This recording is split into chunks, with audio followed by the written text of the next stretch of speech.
At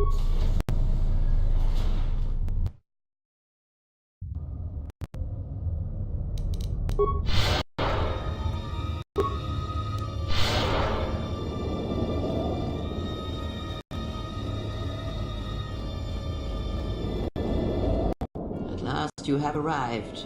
Is Malachor as you remember?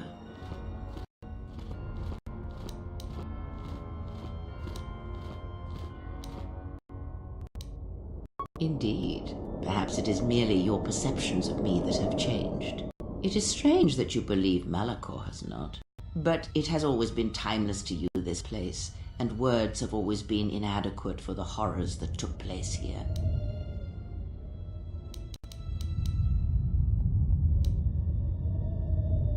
I never destroyed Atris. She had destroyed herself. I merely stripped away the illusion and brought her truth. Her teachings could not be allowed to continue, and like Malachor, she was part of your past, unresolved. She needed to be something you could confront and defeat one last time.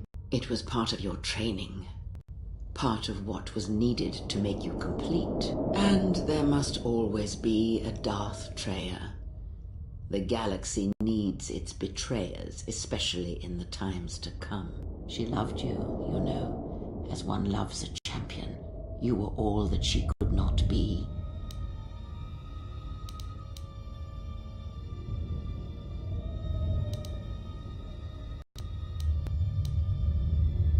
Yes, it is all that is left unsaid upon which tragedies are built.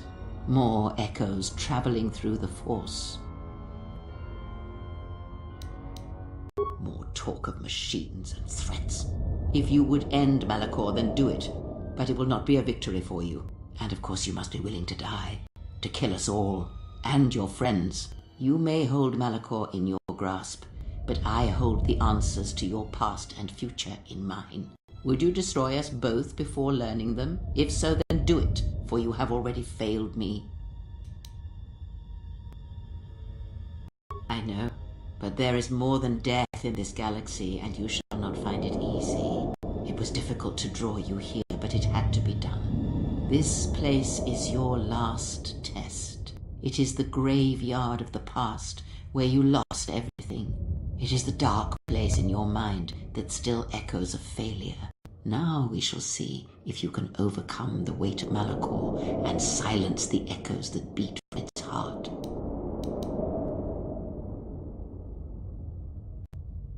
You no doubt have many questions. I would be a poor teacher if I did not give you the answers you seek here now. It is said that the Force has a will. It has a destiny for us all. I wield it, but it uses us all, and that is abhorrent to me, because I hate the Force. I hate that it seems to have a will, that it would control us to achieve some measure of balance when countless lives are lost. But in you, I see the potential to see the Force die, to turn away from its will, and that is what pleases me. You are beautiful to me, Exile.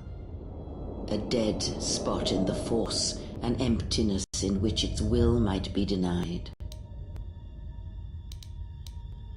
I use it as I would use a poison, and in the hopes of understanding it, I will learn the way to kill it. But perhaps these are the excuses of an old woman who has grown to rely on a thing she despises.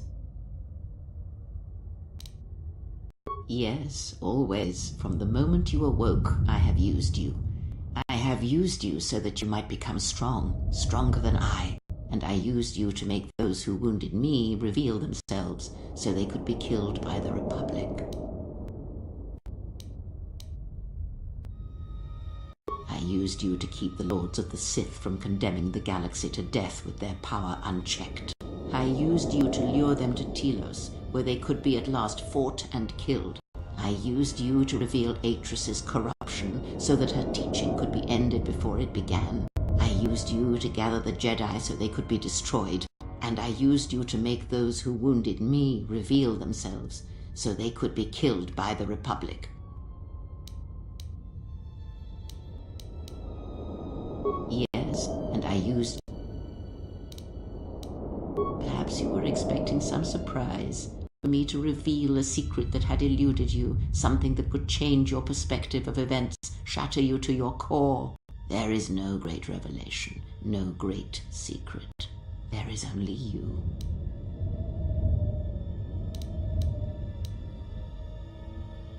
No, there were not. In times past and in times future, there are Jedi who will stop listening to the Force, those that will try to forget it but maintain unconscious ties, and those, as in the past, just as I, who have had the Force stripped from them. But no Jedi ever made the choice you did, to sever ties so completely, so utterly, that it leaves a wound in the Force. It was a mistake to try to make you feel it again, I see that now. There is no truth in the Force, but there is truth in you, Exile, and that is why I chose you. The apprentice must kill the master. If you do not, I will kill you. If I do not, then all you have achieved will be as nothing, as empty and as violent as Malachor itself. Then you will break, and then, my apprentice, you shall die. I have thought of this moment more than you know, and I wondered if here, at this ending between us, if you would care enough to try to save me. If a Jedi could find it within themselves to spare one who has fallen so far. I wanted you to say those words. For that I am grateful. But I do not want your mercy. I want you to break.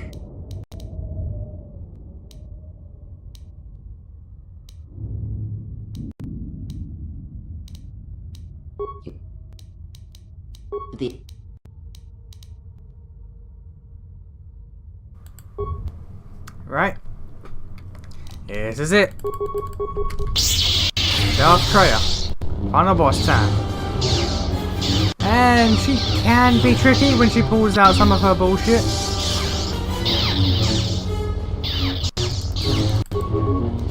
That's most of what I'm waiting for, her to pull out her bullshit. Trust me. When it happens, it's cool, but oh boy, it's a thing. I remember having to cheese this out the first time I played this.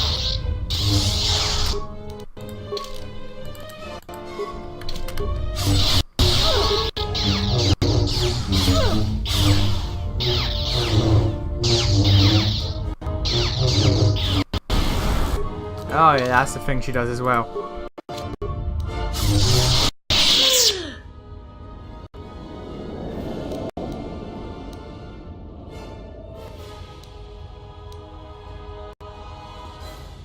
If you do not kill me, I shall end you. Strike me down. End this. Is there no phase 2 where she does the thing? Because she does a thing.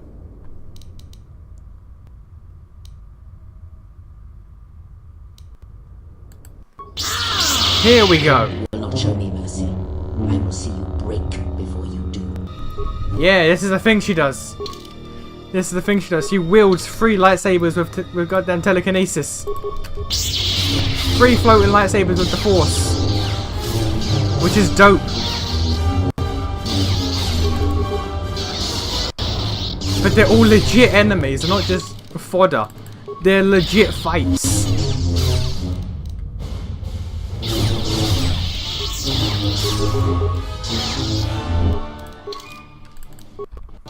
But we got this. It's cool.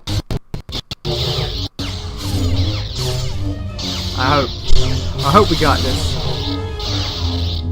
They seem to be taking their turns, which is great.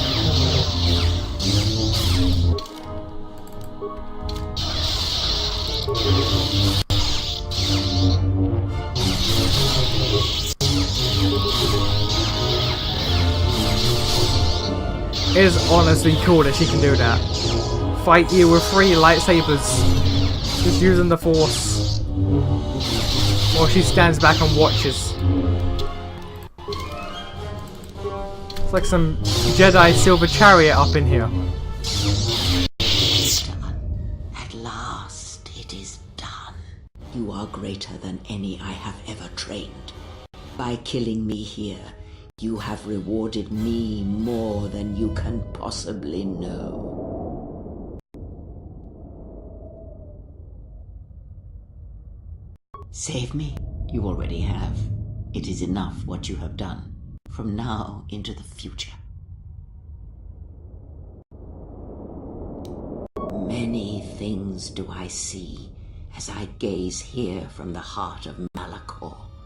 This place channels such energies. If it matters to you at this last moment, I shall look into the future and tell you of what I see. It is my last gift to you, from one exile to another.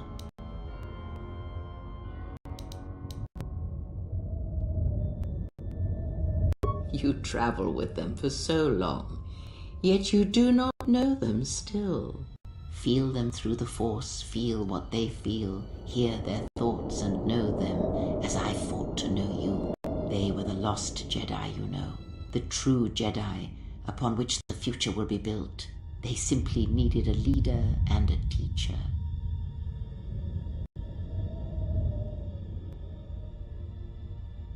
She will stop hunting life and instead live it. She was not born to be a predator, despite her true father and the life she led within the shadow of Nar Shaddaa. She will miss you and think of you often, you who awakened her to what life is. She will live, but only for a time. Her death will occur in many years' time on a forgotten planet, saving the lives of others. But it will be her choice, and she will have no regrets. Many battles does that one have left in him, as Revan intended.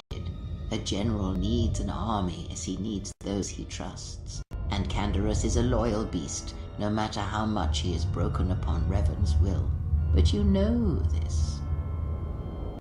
Here we go. Finally just come out the bag and saying that Mandalore is Canderous from the first game. Wonderful. They will die a death that will last millennia, until all that remains is their code, their history, and in the end, the shell of their armor upon the shell of a man too easily slain by Jedi. The blinded one shall return to her home world, and as she looked upon you, she shall look upon the surface of that world, and perhaps at last see what she was meant to see. After that, I do not know. I do know that you must leave her behind. Where you are destined, you must not take anyone you love. It was Revan's choice as well. Yeah, you end up going to where Revan went. If she leaves this place, she will leave battle behind her, in no small part due to your influence. She will take Atris's role as historian, and teach others of the Jedi exile who gave up the Force and became stronger for it. Patton is, as always, the fool, and the Force watches out for one such as him, I feel, as it does for the old such as I. I would have killed the galaxy to preserve you. I would have let the galaxy die. You are more rare than you know, and what you have taught yourself must not be allowed to die. You are not a Jedi, not truly, and it is for that that I love you. Their paths are unknown to me, even the small one who waits for you outside this place. I sense it has one last journey for you. You must go where Revan did, into the unknown regions, where the Sith, the true Sith, wait in the dark for the great war that comes. It is because he remembered what lay buried here, this place, its teachings. It paved the way to Korriban, you know, the remnants here. And because Malachor, like Korriban, is on the fringes of the ancient Sith Empire, where the Sith wait for us in the dark. Have we? You thought that the corrupted remnants of the Republic, the machines spawned by technology that Revan led into battle, were the Sith? You are wrong. The Sith is a belief, and its empire, the true Sith Empire, rules elsewhere, And Revan knew that the true war is not against the Republic. It waits for us beyond the Outer Rim, and he is gone to fight it in his own way. And he left the Ebon Hawk and all its machines behind, for he knew he would not need them. And like you, he knew he must leave all loves behind as well, no matter how deeply one cares for them. She's talking about Bashila. She's talking about Bashila there.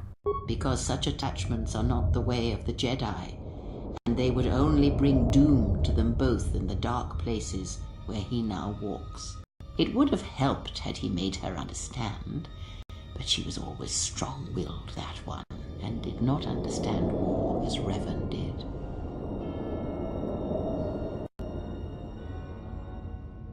Because I did not know where he had gone. If he had asked, would I have gone? I do not know.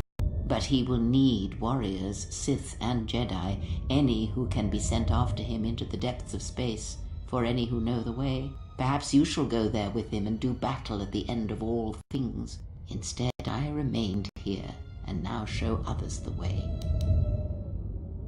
The Republic will fall, as it always has, a fall that will take millennia under the care of the herds of Ithor.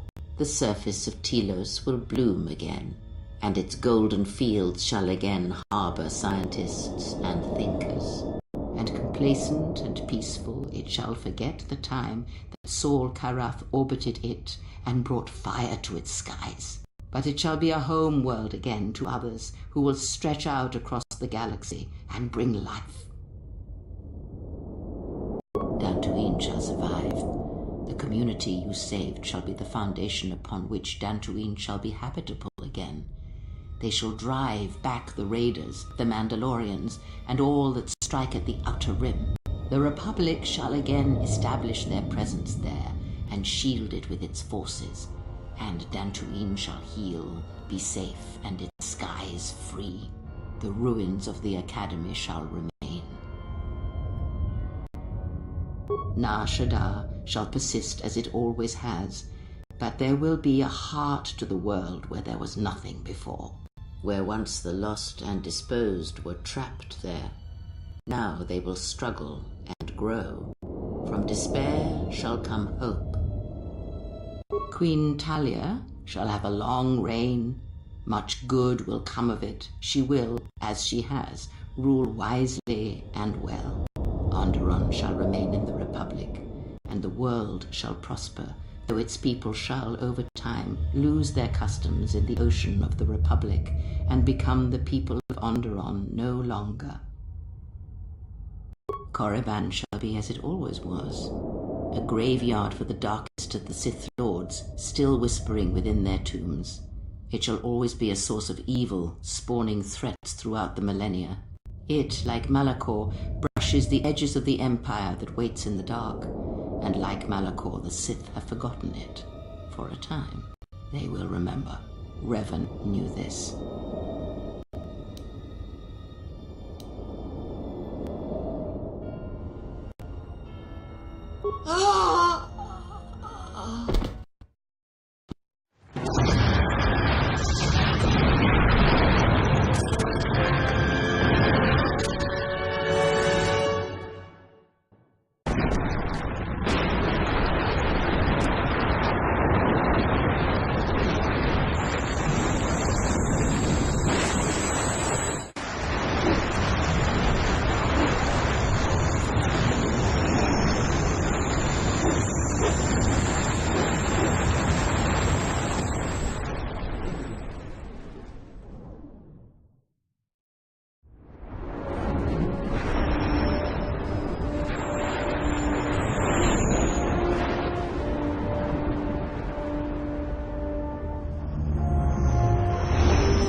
Kind of ended abruptly there, didn't it?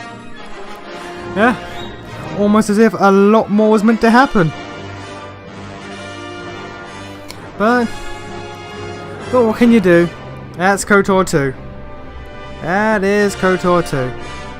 It's a good game. It's a good game despite its cuts and its flaws.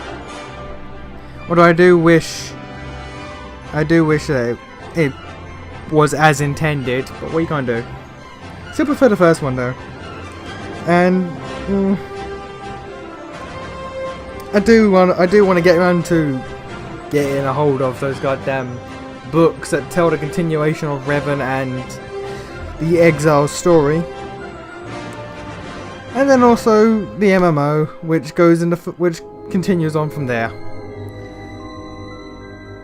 I might actually go back into the MMO at some point. I don't know.